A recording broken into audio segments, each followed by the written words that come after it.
Allez, une petite capsule place du village depuis l'alpage de Balme, 2000 mètres d'altitude au-dessus de Chamonix. Et on va retrouver une figure qui nous est chère dans la place du village. Roland Ravenel, bonjour.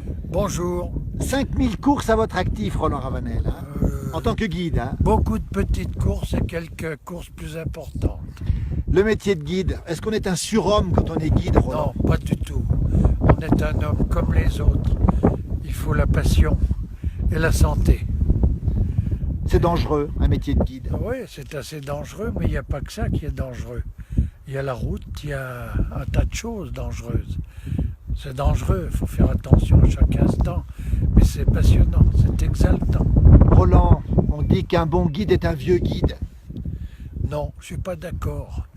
Il y a des vieux guides qui n'ont jamais fait le guide, donc on ne peut pas dire qu'ils soient bons guides. Un bon guide, c'est celui qui ramène ses clients. Roland Ravenel, vous avez perdu combien d'amis dans la montagne? Beaucoup, beaucoup. J'ai perdu beaucoup de copains guides. Beaucoup, énormément. Je peux les en citer. Ça a commencé avec Marc Martinetti, Guy Desvoisseaux, Roger Fournier, Giorgio Bertone, Yvon Mazzino, Gérard Devoissou. Beaucoup. Vous en voulez à la montagne ou pas, Roland? Non, non, on ne peut pas en vouloir à la montagne. Ce serait absurde. On y retourne.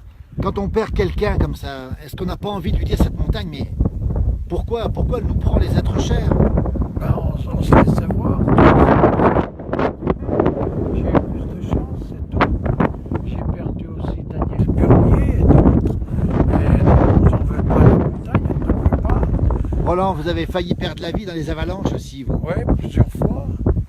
J'étais la première en ski dans les arbres, etc. J'ai eu un peu plus de chance que certains. Par exemple, je pense à Jean-Pierre Devoissou qui est tombé à ski. Il y en a d'autres. Vous avez frôlé la mort, vous, en tombant dans un sérac il n'y a pas longtemps. Non, dans une crevasse. Une crevasse, plutôt. Oui, mais c'était de ma faute. Alors, j'ai eu un sursis. J'ai eu un sursis. Et les femmes de guide, Roland, on en parle souvent, c'est comme les femmes de marins quand vous partez en montagne pendant des jours, pendant la tempête, ouais. Comment ça se passe? C'est pas drôle pour elles. Nous, on est sur une autre planète. Quand on revient dans la vallée, on est déphasé. Des fois, on n'est pas content parce qu'on n'a plus cette sorte de plénitude qu'on trouve en haut. C'est pas juste pour elles. C'est difficile aussi. Ce métier, justement, il est exigeant. C'est une passion, une addiction. Vous, 80 ans pas loin, vous faites la montagne tous les jours, 100 000 mètres de dénivelé par an. Roland, c'est quoi une addiction? Mais je fais pas grand-chose. Je fais que du sentier tout doucement. Avec 2 bâtons, je locate sur les sentiers. Ça me plaît toujours. Oui. Cette montagne, vous ne pouvez pas vous en passer. On a du mal. Ça s'arrêtera un jour. De toute façon, il faut être lucide. Un jour, on n'aura plus la force d'y retourner. Alors, on se contentera des souvenirs et on regardera vos images à la télé. Le guide, on a parlé du surhomme. Le guide est considéré encore, on voit la fête des guides à Chamonix le 15 août. C'est un être à part, le guide de haute montagne. Oh, faut peut-être pas exagérer. Peut-être pas exagérer. C'est une passion avant tout. C'est aussi un gagne-pain. On s'engage, il faut se forcer parfois pour y aller. Mais non, on n'est pas des surhommes. Alors on va montrer un peu le paysage autour de nous. Là, on a les chalets de Balme, on voit au fond là, le Mont Blanc dans les nuages, on rappelle. Hein, ouais. La Verte dans les nuages. Ouais. Et puis le glacier, on voit très bien le glacier du Tour, qui est très très bleu finalement. Et les glaciers fondent. Roland, vous en pensez quoi? J'en pense pas grand-chose. Je le déplore, mais il paraît que c'est déjà arrivé. Et je pense qu'un jour ou l'autre, selon les inclinaisons de la Terre par rapport au Soleil, il risque de repousser. Je dis peut-être une ânerie. Bon, il y a l'action de l'homme qui accélère le processus, mais il n'y a pas que ça.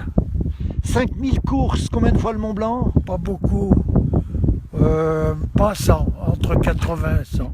Et la Verte, combien de fois? Pas mal, 50. Oui. Quand on est là-haut, est-ce qu'on a une relation particulière avec la nature? On se sent plus proche de quoi là-haut? On voit ces nuages noirs derrière, là-bas, sur la Suisse, la vallée. Ouais. C'est quoi? Quelle impression on a? Quand on est en haut, oui. On a un sentiment de plénitude et d'accomplissement. Mais il faut redescendre. Et le bon Dieu dans tout ça, Roland? bon Dieu, ben, il fait ce qu'il peut. Ce qu'il a fabriqué, c'est pas mal. Et on est content d'être sur Terre. Je ne sais pas qui a fabriqué la Terre, en fait, mais c'est pas mal fait. Et on se sent petit, même si on est guide de haute Oh, montagne. on est des fourmis, on est des petites fourmis. La montagne est grande et l'alpiniste est petit. Le guide aussi est petit. Merci Roland pour ces paroles de guide. Merci à vous. De rien, je vous en prie.